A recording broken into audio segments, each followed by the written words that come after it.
Assalamualaikum warahmatullahi wabarakatuh. Perkenalkan, nama saya Yafi Alfa Junesa dari Prodi S1 Farmasi, kelompok 12 Bahasa Indonesia. Ingin menyampaikan sebuah materi, tapi sebelum masuk ke dalam penjelasan, izinkan saya berterima kasih kepada Profesor Dr. Hasnah Faizah selaku dosen mata kuliah Bahasa Indonesia. Dan ini adalah rekan-rekan saya.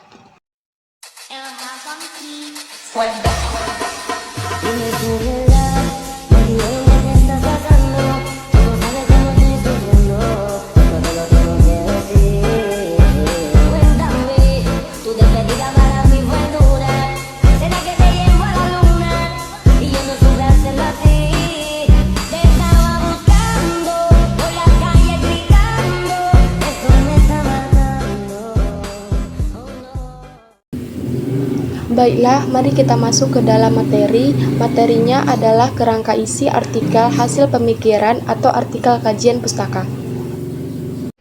Assalamualaikum warahmatullahi wabarakatuh. Perkenalkan, nama saya Suci Ramadhani Prainangin dengan NIM 2401097. Baik, di sini saya akan membacakan pengertian pustaka. Pengertian pustaka adalah sebagai sebuah konsep mengenai sarana dan himpunan pengetahuan untuk praktik-praktik berpengetahuan. Pengertian ini berkaitan dengan bidang ilmu pustaka dan informasi mengkaji tentang bagaimana masyarakat berupaya memahami mengenai diri dan lingkungan secara bersama-sama. Baik, selanjutnya saya akan membacakan pengertian kerangka pemikiran. Kerangka pemikiran adalah gagasan di mana yang didasari teori, fakta, observasi, serta kajian pustaka yang dilakukan secara empiris dan sistematis. Empiris maksudnya cara yang dilakukan dapat diamati sehingga orang lain tahu cara menggunakannya. Kerangka berpikir memuat alur seluruh permasalahan yang akan diceritakan di dalam karya tulis yang dibuat, mulai dari perkenalan, lalu penyebab konflik, kemudian proses menyelesaikan konflik, dan bagian ending atau penutup. Semua dicantumkan di dalam kerangka pemikiran. Berikutnya ada macam-macam kerangka pemikiran. Macam-macam kerangka pemikiran yaitu 1. Kerangka operasional, 2. Kerangka konseptual, 3. Kerangka teoritis. 1. Kerangka operasional. Kerangka operasional ini kerangka yang berpikir, yang menjelaskan hubungan antara variabel-variabel yang sudah ditentukan dan sesuai dengan topik penelitian. 2. Kerangka konseptual. Kerangka konseptual ini berpikir yang menjelaskan alur pemikiran yang berhubungan dengan konsep-konsep satu sama lain. Kerangka ini juga memberikan gambaran asumsi yang berkaitan dengan variabel-variabel yang akan diteliti. Kerangka teoritis. Kerangka yang berpikir memberikan penegasan terhadap teori yang digunakan sebagai landasan. Kerangka ini juga menjelaskan fenomena yang sedang diteliti. Kerangka pemikiran merupakan dasar pemikiran yang dari peneliti yang disusun berdasarkan fakta-fakta observasi dan kajian kepustakaan.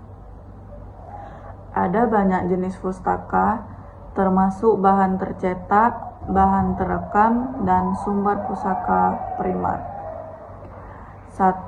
Bahan tercetak seperti buku, majalah, dan bahan lainnya yang dapat dicetak. 2. Bahan terekam seperti pita magnetik, film, dan lainnya. 3. Sumber pustaka primer. Ada jurnal, buku, laporan penelitian, dan skripsi. Saya akan menjelaskan cara membuat kerangka pemikiran. Yang pertama, membuat variabel. Cara pertama, tentu saja Anda terlebih dahulu menentukan variabel. Variabel apa yang akan diangkat? Jika bingung bagaimana cara menentukan variabel, Anda cukup lihat judul yang dibuat. Bisa juga melihat topik yang akan diangkat. Kemudian dari hal tersebut barulah ditentukan variabel-variabel bisa ditentukan. Yang kedua yaitu mengumpulkan referensi. Referensi banyak membantu penulis dalam mendapatkan ide, gagasan, dan membukakan perspektif dari sisi sudut pandang pun akan lebih luas. Pilih referensi yang relevan dengan topik atau tema yang diangkat. Bentuk referensi bisa berupa hasil penelitian seperti jurnal atau karya ilmiah, bisa juga berbentuk buku bacaan, termasuk buku kamus atau hasil skripsi, tesis, berita di televisi, atau di surat kabar. Selanjutnya yang ketiga yaitu mendeskripsikan penelitian. Adapun langkah lain yaitu melakukan deskripsi teori. Teori dapat diambil dari sumber referensi yang sudah dikumpulkan. Karena konteksnya adalah penelitian, maka deskripsi memperhatikan pemilihan bahasa. Pilih bahasa yang baku, baik, dan benar. Karena diperuntukkan untuk kalangan akademik, maka bahasa bisa menggunakan bahasa ilmiah. Yang keempat, pembahasan teori. Di pembahasan teori Anda dituntut jeli dan analitis, karena Anda tidak sekedar menuliskan teori-teori dari berbagai hasil referensi, tetapi Anda juga perlu melakukan analisis secara mendalam, di mana teori yang diambil cukup garis besar dan benang merahnya saja. Apakah ada keterkaitan atau tidak? Jika semuanya dianggap cukup, langkah selanjutnya Anda bisa melakukan analisis serta komparasi. Misalnya, Anda bisa membandingkan teori satu dengan yang lain.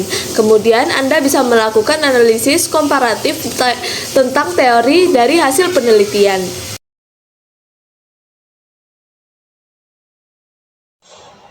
Membuat kesimpulan dari hasil analisis selesai. Selanjutnya, membuat kesimpulan. Kesimpulan ditulis menggunakan bahasa yang mudah dipahami, singkat dan jelas. Hindari penjabaran yang bertele-tele. Dalam penelitian, ada yang disebut kesimpulan sementara. Nah, kesimpulan sementara inilah yang nantinya diperlukan pengujian. Kerangka berpikir di dalam membuat kesimpulan sementara dapat hubungan antara variabel. Hubungan antara variabel inilah yang nantinya dapat digunakan sebagai kerangka berpikir. Di mana kerangka berpikir inilah yang mengarahkan peneliti untuk membuat skema.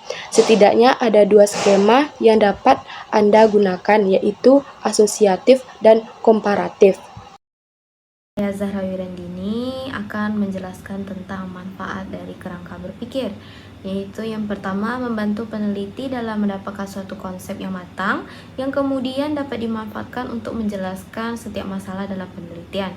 Yang kedua, memudahkan peneliti dalam melakukan penelitian.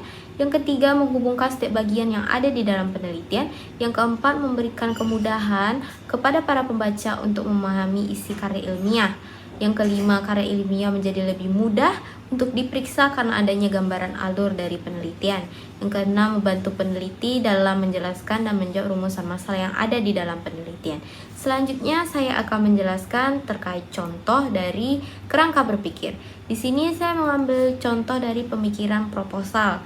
Jadi, diisi dalam proposal ini adalah acara 17 Agustusan yang merupakan suatu acara untuk memperingati Hari Republik Indonesia. Biasanya masyarakat Indonesia akan mengadakan berbagai macam perlombaan untuk memperingati hari kemerdekaan tersebut. Oleh karena itu, melalui proposal ini kami berharap akan mendapatkan persetujuan dari Ketua RW 10. Skema 1. Dibentuk untuk memperingati Hari Kemerdekaan Republik Indonesia, kami Karang Taruna RW 10 ingin mengadakan lomba 17 Agustusan yang akan diselenggarakan di lapangan RW 10.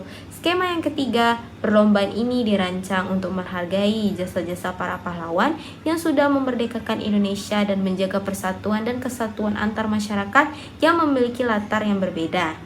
Yang keempat, skema keempat, pelaksanaan lomba ini dimulai pada tanggal 15 hingga 17 Agustus yang kemudian dilanjutkan dengan puncak acara penyerahan hadiah pada malam 17 Agustusan.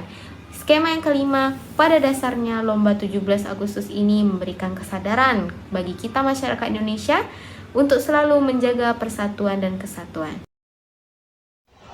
Kesimpulan tentang materi ini adalah kerangka pemikiran atau bisa juga disebut kerangka berpikir memiliki banyak sekali manfaat bagi para penulis atau peneliti yang ingin membuat karya tulis, baik itu bersifat ilmiah atau non-ilmiah. Kerangka berpikir itu sendiri ada yang berbentuk bagan dan ada juga yang berbentuk deskriptif. Sekian presentasi dari kelompok kami. Maaf jika ada salah kata dan bahasa. Saya tutup. Wassalamualaikum warahmatullahi wabarakatuh.